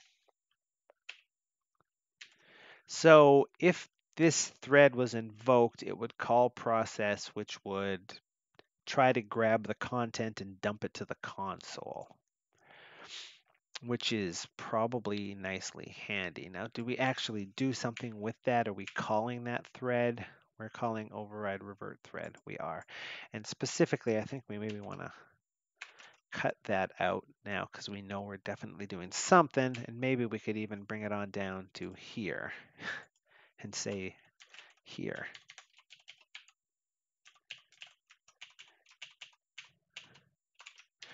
And again, always make it slightly different so that we can say, ho ho, Batman. Who forgot to indent that the right amount? There we go.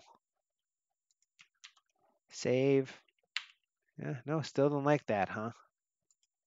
What the hell are we unhappy about now?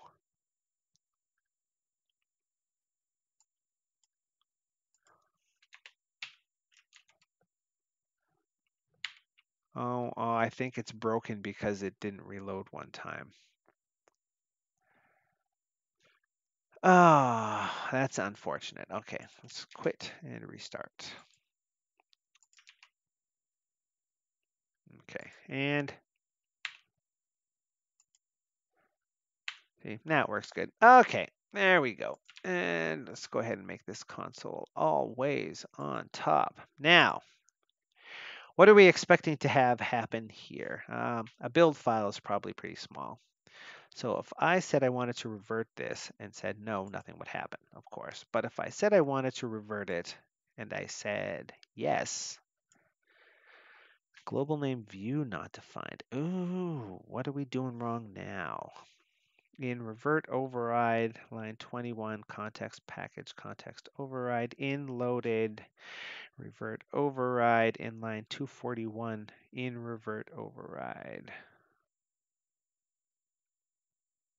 Oh, shoot. I don't have a view.window. I have a window. Thank you. Like so. And this should actually be window equals window, I guess. Should we actually care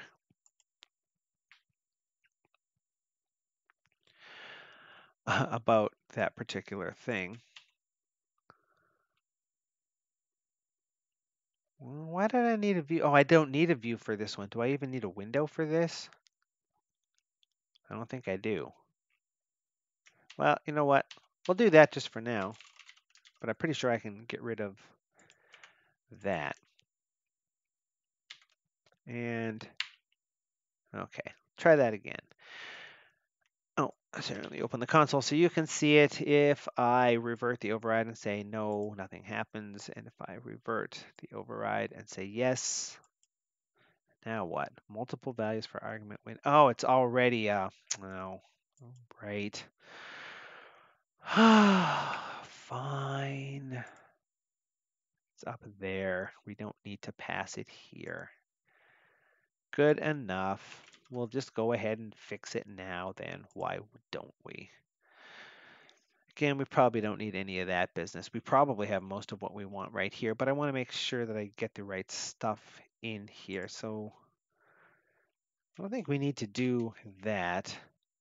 We can just say if not package, which is also not right, incidentally. It should be not,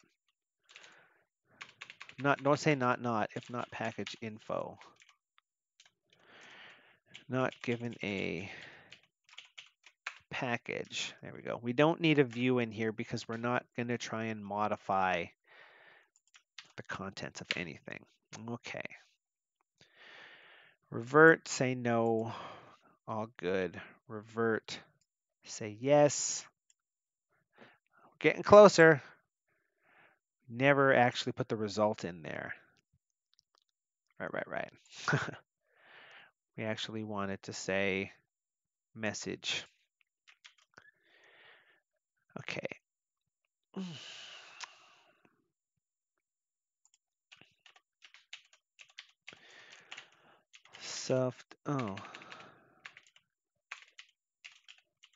Self.result equals message, because that does actually return, right? Yeah. It should actually be self.message and package info.name override true, because it worked. Otherwise, we say error while reverting. Now, technically, that's probably not as, it was possible before to try to freshen multiple files, so it probably doesn't make as much sense to do that now as it is there, but we can again clean this up. Revert, no, good. Well, I'm very persistent in my testing to make sure it didn't break anything. Convert, confirm, revert, yes. And look at that, we totally have what appears to be the content of a file. So all we have to do now is actually write that thing to disk, and we will have successfully reverted an override. Now, the real question here is, what the hell did I change? Probably nothing, huh?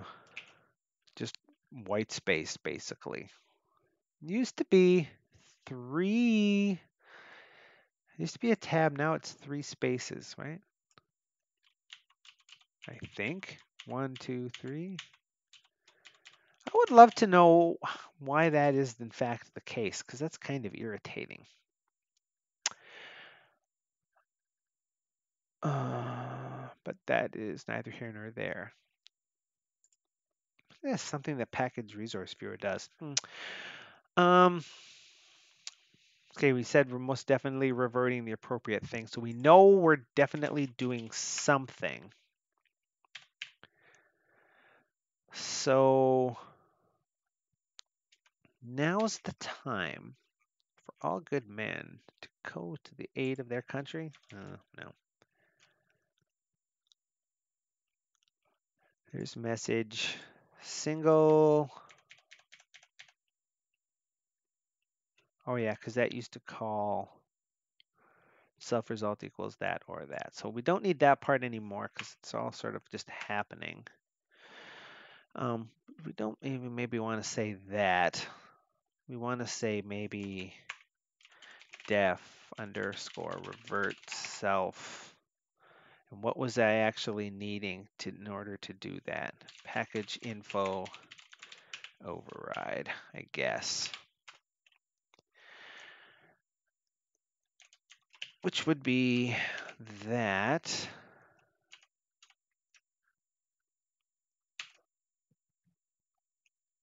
And then we could actually say this.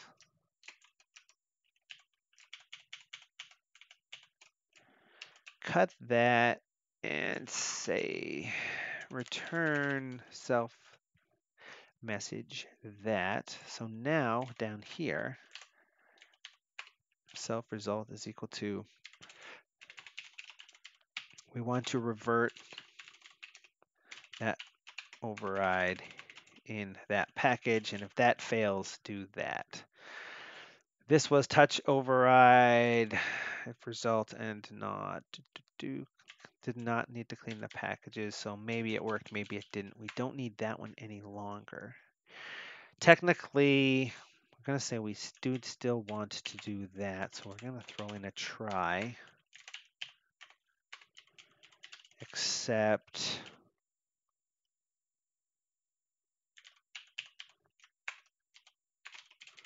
like so, just to get the structure of what we're trying to pull here. So if there was an error doing it, it can say so. That seems like it's probably what we want.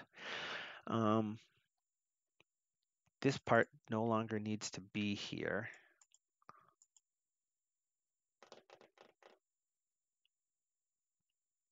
Did I import that? I did. Theoretically, part of this stuff, I guess, could have been handled here instead of there. I like the idea of being able to grab it because I think I kind of want to fix that external diff thing to use this instead of what it was doing for the same reason as we're doing here. So external diffs will get the actual underlying file and not one with the different line ending. So yeah, let's go ahead and just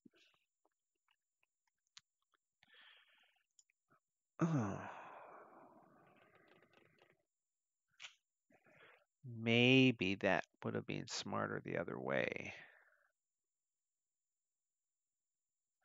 Maybe this should just return true or false.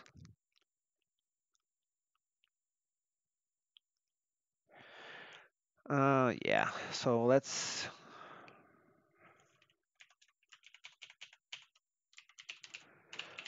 self.message package info.name override and self revert like so. Now revert needs to return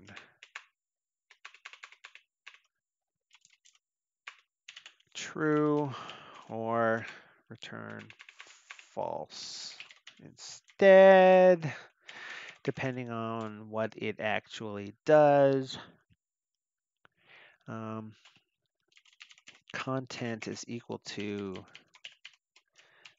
that. And we need to know how to open a file and clobber it. So we still don't care about this any longer. We've sort of taken what we want from there.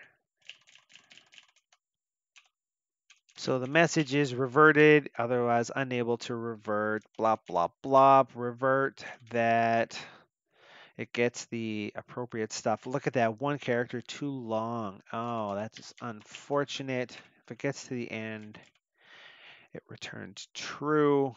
Otherwise, it returns false. And process gets the package info and override, gets mad if the revert thread isn't given a package or not override.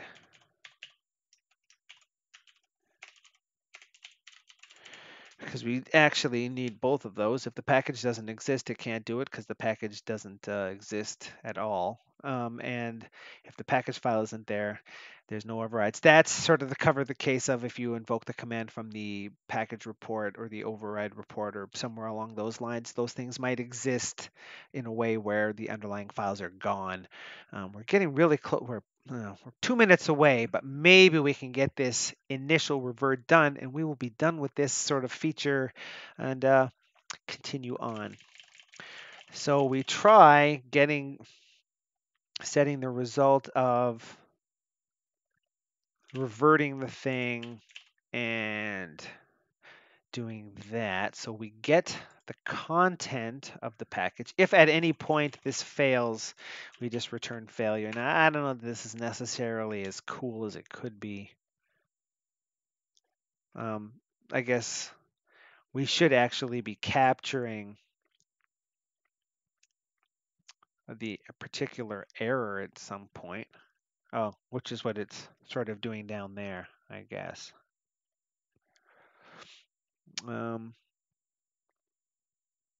We could log the error ourselves.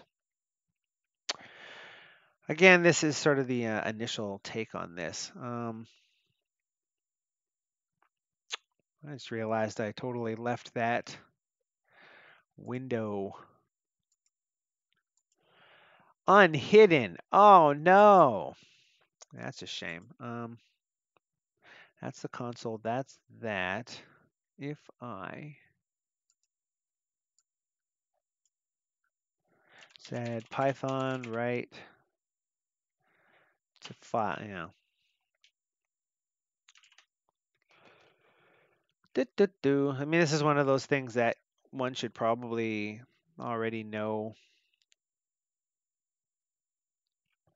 how to do, but I do not do a lot of I/O. Let's just count Lua. I've been fiddling around with that stuff a lot. Something like that. Okay, I'm gonna bring that back over here. Maybe I'll move this console over so as I can actually see it. Whoa! There we go. Hey, let's try something here.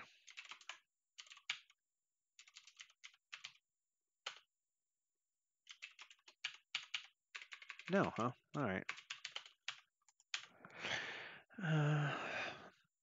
Just curious about that.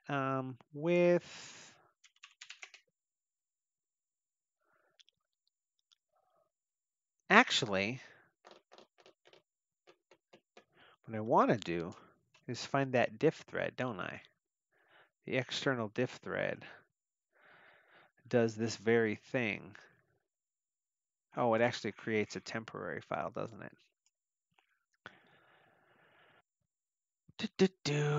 Packages with overrides, decorate, open, delete, freshen, revert, diff externally, extract packed override.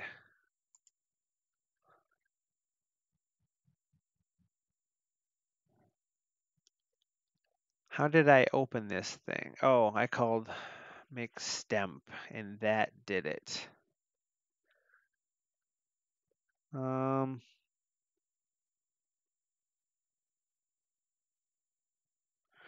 So the real question there is, what does this do?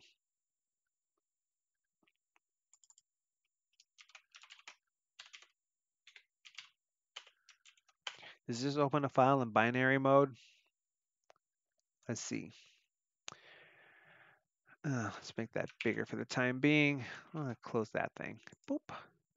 Creates a temporary file in the most secure manner possible. There's erase condition, blah, blah, blah, blah, blah, blah. Suffix, dir, text is specified. It indicates whether to open the file in binary mode, the default, or text mode. On some platforms, this makes no difference. Okay, so we need to know open.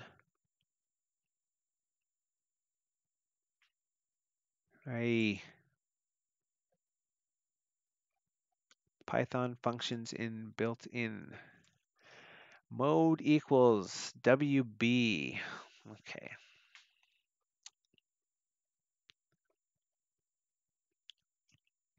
Let's go ahead and zap that. And I was already in the core, wasn't I? So I should be able to jump way down here to this part. Really digging that mini diff incidentally with something like that. Okay. Now if we remember how it told us to do that, that's not the one. That's the one. With open, oh, I need a local file name. Did not expect that.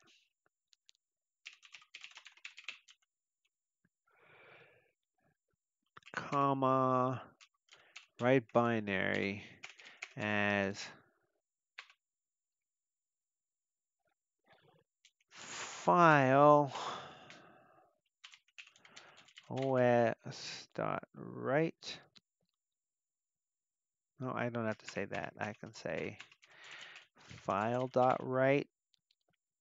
And the thing we want to write is content.encode UTF-8, like so. And then it can return true. In any other instance, it would return false. Now, does that actually...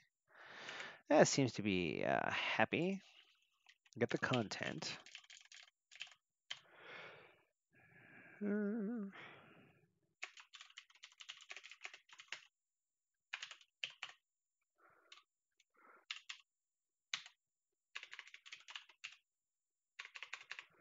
can't remember how my log message works. How embarrassing is that? These are the sorts of things that happen when you get really close to the end of your stream. Just log. Okay.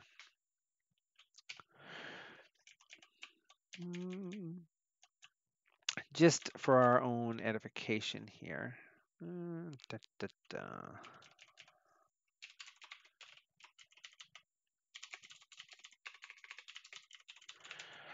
I think that's sort of what I was kind of doing before, and E.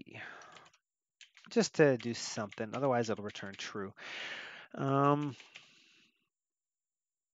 We need the local name of the particular override.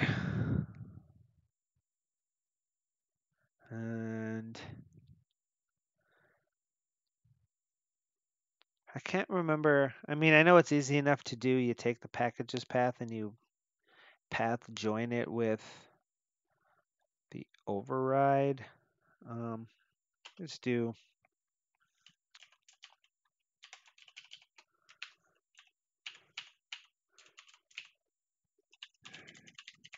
okay.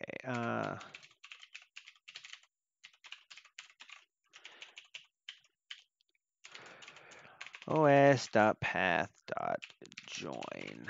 And if I did a save and a copy and that includes packages. And if I said os.path.join that with whatever that thing was, something.sublime build, I'd end up with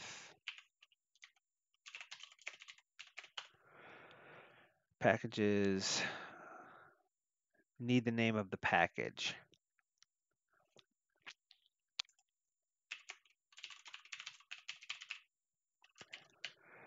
And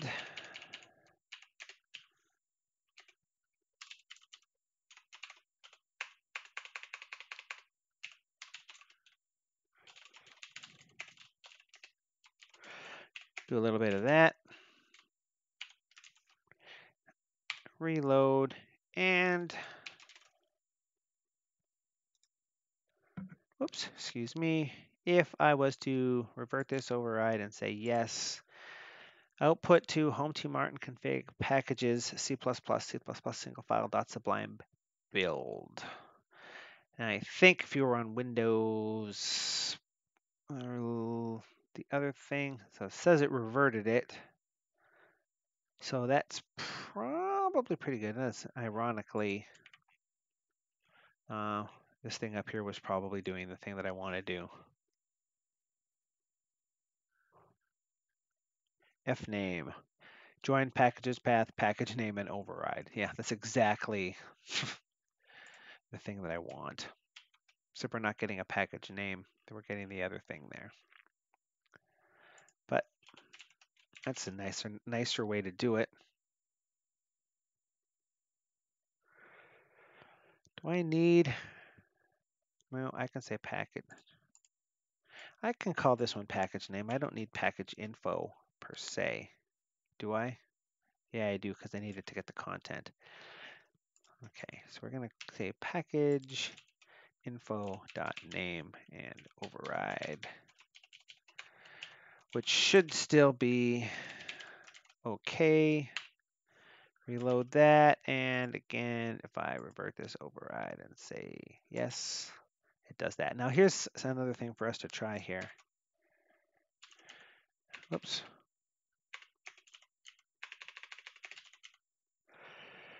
If I did this and did this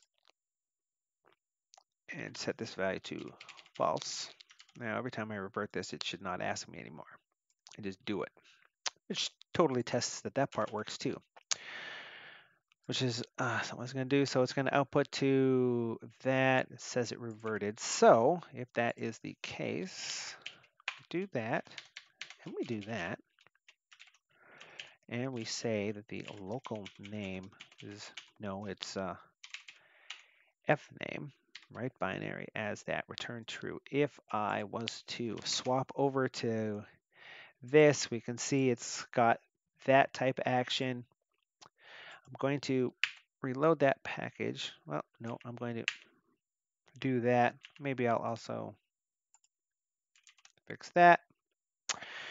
And then turn spell checking back off. Ooh, fingers crossed. Revert this override. That did not go well. Tuple object has no attribute in code. Oh. Fudge ripple. Can I undo that? I can't, can I? Well, I kind of can. I forgot that thing returns a tuple. We need to print content so I can be reminded.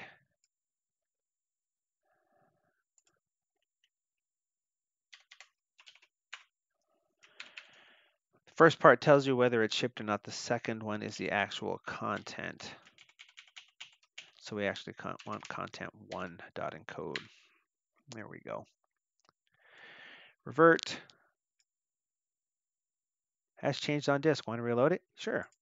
Hey, look at that. Yay!